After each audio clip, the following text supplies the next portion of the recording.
Welcome to the FaithFlex podcast, your sanctuary for soulful exploration and practical wisdom, where spiritual growth joins together with the hustle of daily life. I'm your host, Roxanne. I'm so glad you decided to join me and countless others because this is your moment for reflection, for growth, for real life change. Whether you're seeking a whisper of inspiration or a robust blueprint for action, the FaithFlex podcast stands as a testament to the daring spirit within all of us. So, to my pursuers and my dreamers, to my doers and believers, our journey awaits. Welcome.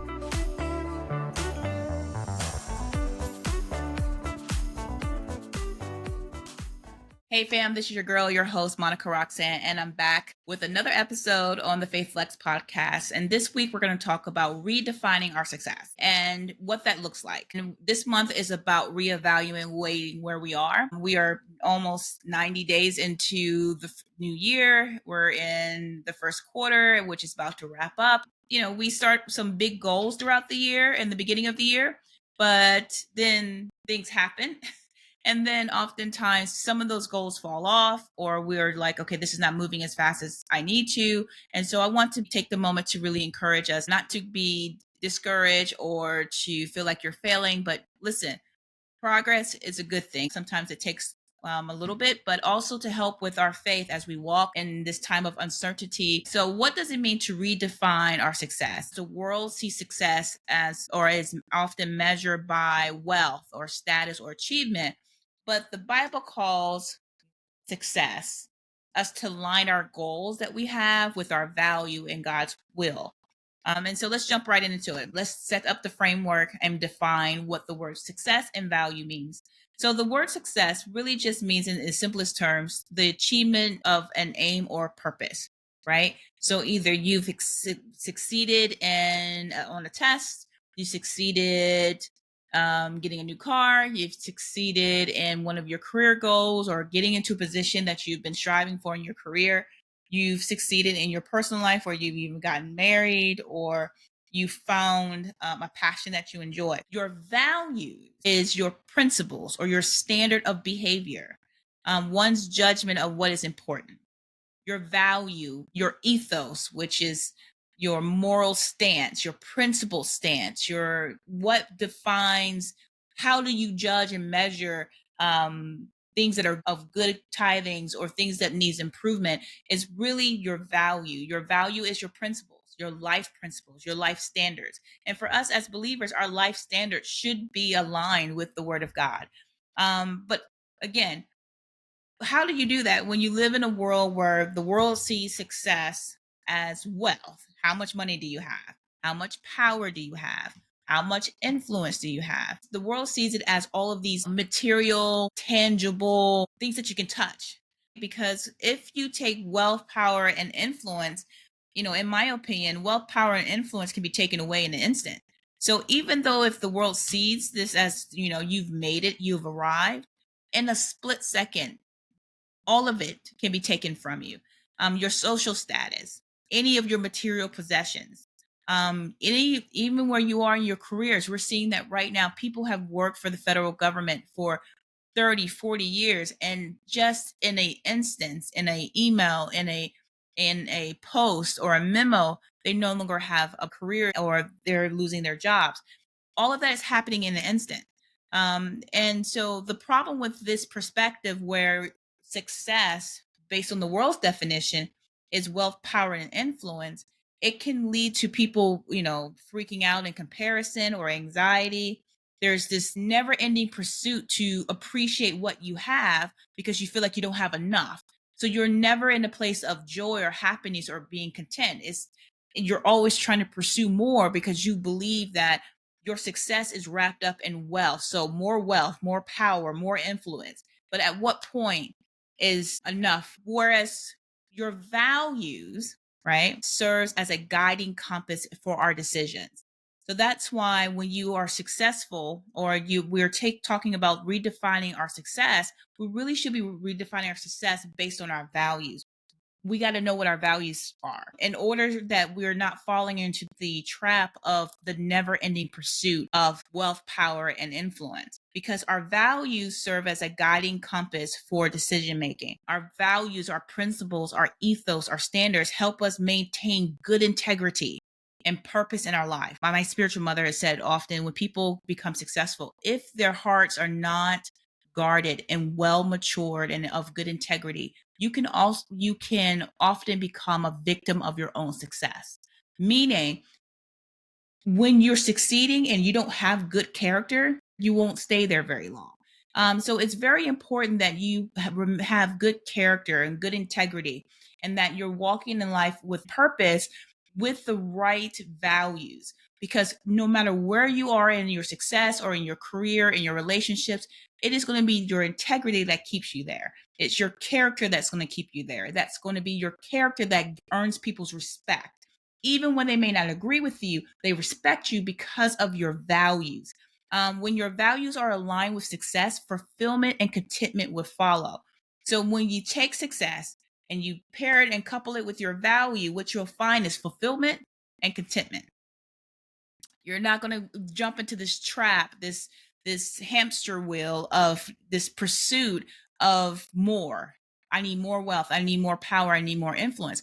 Even though it's good to, have goals to say, hey, I can do a little bit more, I can increase, but do not miss out on the opportunities to actually enjoy what you have right now in your pursuit of growing or prospering or being successful. Success in God's eye is about obedience, faithfulness, a heart devoted to him. If we want to say, God, how do you define success? Listen to me.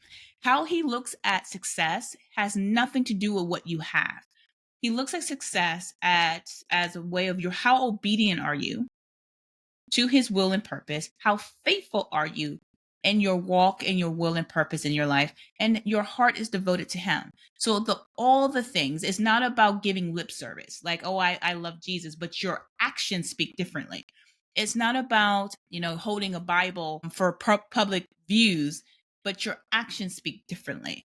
Success in God's eye is about obedience and faithfulness and a heart devoted to him, not yourself.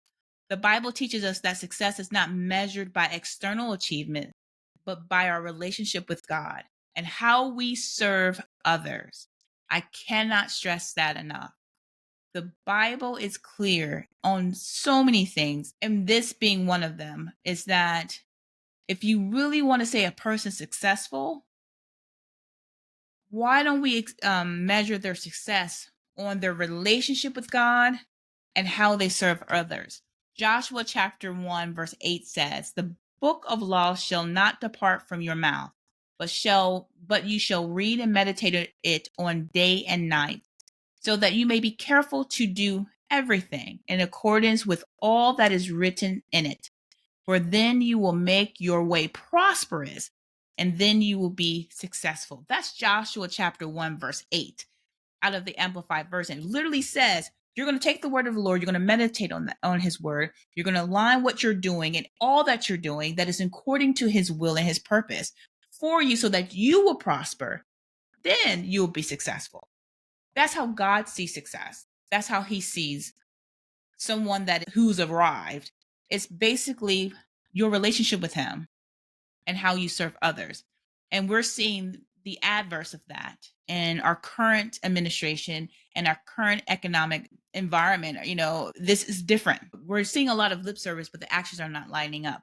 And it's really important that we take the time to really understand, what's your real relationship with God? And when you align your values with God's will, your success is the byproduct of that. It ensures that your goals honor God, where he is glorified through us as a beacon of light. It also avoids the traps of the worldly success. Again, I talked about this hamster wheel of never ending pursuit of more wealth, more power, more something, all of this materialistic things. Yes, those things are nice. But again, if you don't have the character, the values, the principles to stay there, it becomes insignificant or inconsequential, because it can be taken away at any second. It's all tangible. The same way they give it to you, the same way they can take it away. but also having your values align with God to lead to peace, joy, and purpose-driven living. And then you're like, I know what my purpose is. I'm living a good life.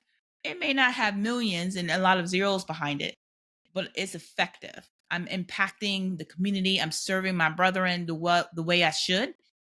And that's important. And we can find that in Matthew chapter 6, verse 33. He says, but first and most importantly, seek ye the kingdom of God and his righteousness, his ways of doing things or being right, the attitude and character of God, and all the things will be given unto you also.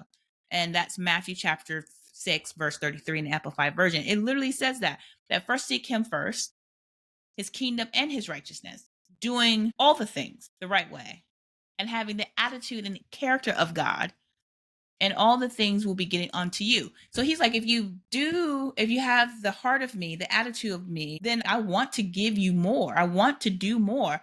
And he's like, this is a success because I'm now backing you with my hand. I'm backing you with my approval. And that's what we need. Many of us, we listen, if it was not for God and his sovereignty, his infinite wisdom, we would not be where we are today. And so I have to say that it is so important and to make sure your life aligns with his will and purpose because it gives him permission to do the miraculous in your life. I want to give two examples in the Bible. In Genesis chapter 39 through chapter 41, there's a story of Joseph. And Joseph's success, we all know it, how, his brother sold him and he had to go to Pharaoh, but he ended up with all of this trauma, all of the circumstances. He was locked in jail.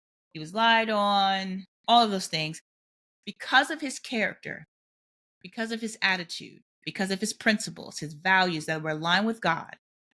Joseph's success was not that he was in position as the right-hand man to Pharaoh, right? But it was because of his faithfulness to God. He upheld his values even when faced with temptation and hardship. His success was ultimately about God's purpose being fulfilled in his life. We see that through the entire story of Joseph. The other story I want to share is Daniel chapter 6. Daniel's success, same thing, was not about the political power that he had with someone in higher office, but about his unwavering faith in God. Despite the opposition, despite how it looked, he stood 10 toes down with his whole chest, believing in God and his principles, the values that he has committed to, that he refused to compromise his values and he remained faithful. Listen, it's proven every single time. Just two examples that we all know, two stories we know when each person decided to stick to their morals and values and principles. Then in the end, the material success showed up, and then God was glorified all the way from the beginning to the end. 1 Samuel chapter 16 verse 7 says, but the Lord said to Samuel, do not look at his appearance or at the height of his stature, but because I have rejected him. For the Lord sees not as man sees. For man looks at the outward appearance, but the Lord looks at the heart. That's powerful.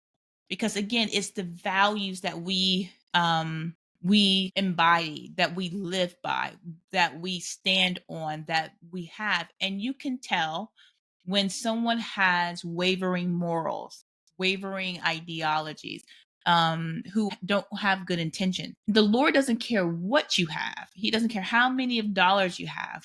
He wants to know what's in your heart. And I've said this before and I'll continue to say it. One of my favorite scriptures that I live by, I judge people by, I judge myself by, is Proverbs chapter 27, verse 19. And it says, as water reflects face, the heart of the man reflects the man. That speaks volumes to me. If I want to know the depth of a person, I look at their values, their character, their integrity, because I listen to how they speak, how they carry themselves, how they serve others, how they engage with others, because your values play a huge part in how successful you are. I want to offer this, and that the world argues often that success is based on personal efforts and ambitions. But as we talked about earlier, that the Bible's view on it is that success comes from surrendering to God's plan. The sovereignty of God means that he defines true success for each believer. The thing that really misleads us, I've seen it over the years, is the prosperity gospel, because it misleads people into thinking success is always financial. Biblical success is about faith, character, and fulfilling God's purpose. And so I don't want people to get the mistake of thinking that it's not financial. When you are financially successful, that means that you're financially stable, that you have your income matches your expenses and you're storing that well. If you're not managing or storing your finances well, then you won't be successful. And there's several scriptures that support that principle.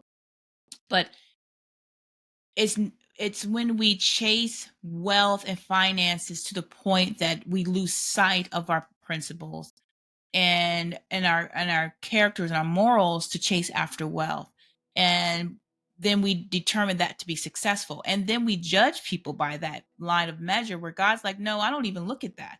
Yes, I want them to manage their lives well so that then so we can move, right, the way God is calling us to move in purpose. But what he's really asking for us is that he's really looking at the inside of us and our hearts and our character and our integrity and what's really important. And again, Colossians chapter 3, verses 23 to 24, it says, whatever you do as for the Lord and not for man, knowing that from the Lord you will receive the inheritance as your reward, because you are serving the Lord Christ. It's so incredibly important that we just remember that success is tied to our values. Our values should be tied to our faith in God.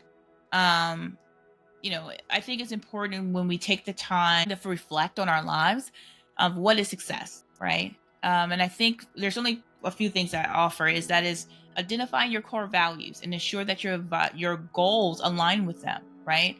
Making sure that you're not involving yourself or engaging yourself into relationships or goals that will force you to stray from your values or even question your values. Also, seek success that brings spiritual fulfillment, not just material gain. And so oftentimes we talk about self-care, taking time to meditate and pray, journaling. I like to diamond paint and I read books. Find things that actually bring enjoyment, fulfillment that's outside of the materialistic things, the things that are internal to you. And then trust that true success comes from walking in God's purpose for your life. You can measure success by your obedience, your integrity, and impact, rather than the worldly standards. And we've talked about that, which is wealth and power. And it's not any of that. If you have it, great. Just make sure your values, your character, your integrity can make sure that you can maintain that, because success is more than just financial prosperity, fame, and power. It's about aligning your goals with God's purpose for your life. True success is not about what we achieve, but about who we become in Christ. So here's the thing. I want you to take the time this week to reflect on your goals and ensure that they align with God's value. Remember, your success should reflect your faith and values, not just the world's standards. Okay? Listen, but there's so much going on in the world. I wanted to make sure we talk about that because oftentimes, when things are changing, shifting, we get a little overwhelmed and we're thinking, okay, there's no way I'm going to succeed. Yes, you are. But make sure your success is aligned with good values. And if you don't know what those are, it's time to get into prayer, time to meditate on the things that are good, that is uplifting to you. Because again, your success should reflect your faith and your value, where you're at peace, where you have joy and happiness. Anything outside of that, it's not success. So listen, I hope this episode blessed you. Remember to like, share, and subscribe. And I hope you will join me next week for another episode as we continue to flex our faith. Until next time, thanks everybody. And that's a wrap on today's soul-stirring episode of the FaithFlex podcast. I hope you're leaving feeling uplifted and equipped to turn your everyday experience into stepping stones for spiritual growth and practical living. Thank you for tuning in and sharing your time with me. Be sure to subscribe, share it with your friends, and leave a review if you enjoyed the journey today. Your support means the world to me, and it helps bring this message to more listeners who are searching for harmony between their spiritual walk and action. Until next time, remember to flex your faith.